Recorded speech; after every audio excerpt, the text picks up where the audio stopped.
ಮಂಗಳೂರಿನಲ್ಲಿ 7 ಕೋಟಿ 11 ಲಕ್ಷ ದರೋಡೆ ಪ್ರಕರಣ. ಆಂಧ್ರದ ನವೀನ್ ಎಂಬುವರ ಮನೆಯಲ್ಲಿ ಹಣವನ್ನು ವಶಕ್ಕೆ ಪಡೆದುಕೊಳ್ಳಲಾಗಿದೆ. ಕುರ್ಮಾನಿಪಲ್ಲಿಯಲ್ಲಿ ಹಣ ವಶಪಡಿಸಿಕೊಂಡಂತ ಪೊಲೀಸರು ಕುಪ್ಪಂ ಮಂಡಳದ ಕುರ್ಮಣಿಪಲ್ಲಿಯಲ್ಲಿ ನಗದನ್ನು ವಶಕ್ಕೆ ಪಡೆದುಕೊಂಡಿದ್ದಾರೆ. ನವೀನ್ ಎಂಬ ಯುವಕನ ಮನೆಯಲ್ಲಿ ತಪಾಸಣೆಯನ್ನು ನಡೆಸಿ ವಶಕ್ಕೆ ಪಡೆದುಕೊಳ್ಳಲಾಗಿದೆ. ಈ 7 ಕೋಟಿ ಕದ್ದಿದ್ರಲ್ಲ, ದರೋಡೆ ಆಗಿತ್ತಲ್ಲ, ಇದಕ್ಕೆ ಸಂಬಂಧಪಟ್ಟಂತೆ ತನಿಖೆ ಚುರುಕು ಪಡ್ಕೊಂಡಿರೋದು. ಇದೀಗ ನವೀನ್ ಅನ್ನುವನ ಮನೆಯಲ್ಲಿ, ಇದು ಕುಪ್ಪಂ ಮಂಡಳದ ಕುರುಮಪಳ್ಳಿಯಲ್ಲಿ ಇದೆಯಂತೆ, ಅಲ್ಲಿ ನಗದನ್ನು ವಶಕ್ಕೆ ಪಡ್ಕೊಂಡಿದ್ದಾರೆ ಅನ್ನೋದು ಗೊತ್ತಾಗ್ತಾ ಇದೆ. ಈ ನವೀನ್ ಯಾರು, ಆತನ ಹಿನ್ನೆಲೆ ಏನು, ಆತನ ಕತೆ ಏನು, ಆತನಿಗೂ ಈ ದರೋಡೆಗೂ ಏನು ಸಂಬಂಧ, ಈತ ಯಾರ್ಯಾರ ಕಾಂಟ್ಯಾಕ್ಟ್ನಲ್ಲಿ ಇದ್ದಾನೆ, ನವೀನ್ ಈಗ ಎಲ್ಲಿದ್ದಾನೆ, ಇದೆಲ್ಲದರ ಬಗ್ಗೆಯೂ ಕೂಡ ಮಾಹಿತಿ ಸಿಗಬೇಕಾಗಿದೆ. ತನಿಖೆಯನ್ನು ನಡೆಸಲಾಗ್ತಾ ಇದೆ. ಹಣ ಸಿಕ್ತು ಸಿಕ್ಕಿಲ್ಲ ಅಂತ ಒಂದಷ್ಟು ಕನ್ಫ್ಯೂಷನ್ಸ್ ಇದೆ. ಪೊಲೀಸರಿಗೆ ತಲೆ ಬಿಸಿ ತಲೆನೋವು ತಂದಂಥ ಪ್ರಕರಣ ಇದು. ಪೊಲೀಸರಿಗೆ ಚಳ್ಳೆ ಹಣ್ಣು ತಿನ್ನಿಸಿ ಕ್ಷಣ ಮಾತ್ರದಲ್ಲಿ ಎಸ್ಕೇಪ್ ಆಗಿರೋದು. ಇದೀಗ ಅವರಿಗಾಗಿ ಹುಡುಕಾಟವನ್ನು ನಡೆಸುವ ಸಂದರ್ಭದಲ್ಲಿ ನವೀನ್ ಎಂಬಾತನ ಮನೆಯಲ್ಲಿ ಹಣ ಸಿಕ್ಕಿದೆ ಅಂತ ಹೇಳ್ತಿದ್ದಾರೆ. ಎಷ್ಟು, ಏನು ಎತ್ತ ಮಾಹಿತಿ ಸಿಗಬೇಕಿದೆ.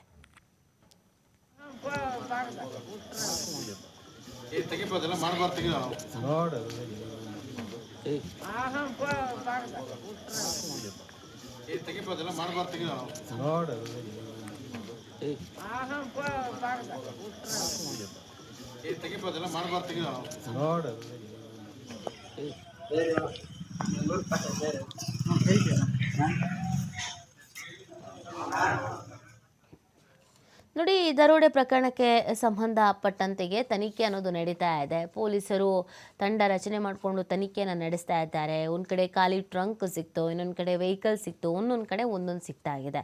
ಪೊಲೀಸರಿಗೆ ಯಾಮಾರಿಸುವಂಥ ಕೆಲಸವನ್ನು ಈ ದರೋಡೆಕೋರರು ಮಾಡ್ತಾ ಇದ್ದಾರೆ. ನೋಡಿ, ಈ ವೆಹಿಕಲ್ಸನ್ನು ಆ ಜಾಡು ಹಿಡಿದು ಹೋದರು, ಅಲ್ಲಿ ವೆಹಿಕಲ್ ಮಾತ್ರ ಇತ್ತು, ಹಣನೂ ಸಿಗಲಿಲ್ಲ, ಜನನೂ ಸಿಗಲಿಲ್ಲ.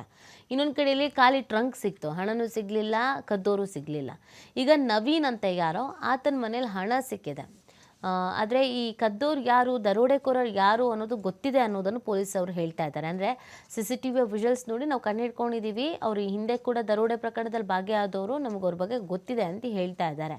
ಅಂದರೆ ಎಲ್ಲಿದ್ದಾರೆ ಅನ್ನೋದು ಮಾತ್ರ ಗೊತ್ತಾಗ್ತಾ ಇಲ್ವಂತೆ, ಎಲ್ಲಿ ಅಡಗಿ ಕೂತಿದ್ದಾರೆ ಅನ್ನೋದು ಇಂಪಾರ್ಟೆಂಟ್ ಆಗತ್ತೆ.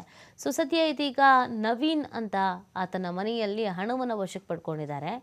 ಆ ನವೀನ್ ಮನೆಯಲ್ಲಿ ಎಷ್ಟು ಹಣ ವಶಕ್ಕೆ ಪಡ್ಕೊಂಡಿದ್ದಾರೆ, 7 ಕೋಟಿಗೆ 7 ಕೋಟಿನೂ ಸಿಗ್ತಾ ಅಥವಾ ಏನು ಎತ್ತ, ಈ ನವೀನ್ಗೂ ಈ ದರೋಡೆಗೂ ಸಂಬಂಧ ಏನು ಅನ್ನೋದ್ರ ಬಗ್ಗೆ ಈ ಎಲ್ಲ ತನಿಖೆ ಆಗಬೇಕಾಗತ್ತೆ. ತನಿಖೆಯ ನಂತರ ಮಾಹಿತಿ ಸಿಗಲಿದೆ.